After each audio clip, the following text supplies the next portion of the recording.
Владеачките партии продолжуваат да го полнат уставниот суд со партиски кадри наместо со истакнати правници.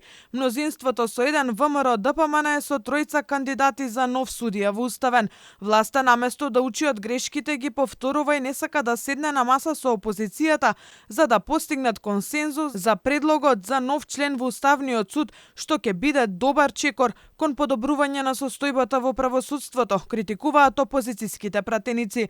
Ова е време на притисоци и се плашам поради токму ова одредена политичка симпатија и на оваа кандидатка дека нема да може да се избори со политичките притисоци кои што де факто следат на секој еден кандидат кој што, односно на секој еден член на било кое судско тело кој што ќе влезе на работа таму. На седницата не им беше овозможено на претениците од ВМРО ДПМН да ги презентираат биографиите на нивните предлози. Родна Живковска и Саво Климовски од Правниот факултет при УКИМ и долгогодишниот судија и обвинител Тодор Витлеров. Прочитано беше само CV-то на професорката направен Јадранка Дабовиќ-Атанасовска како предлог на власта.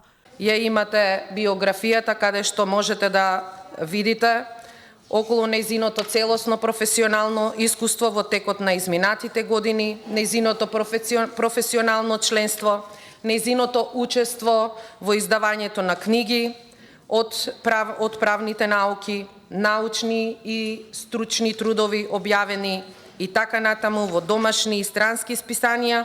Сето тоа е на увид на колегите каде што може секако да се потврди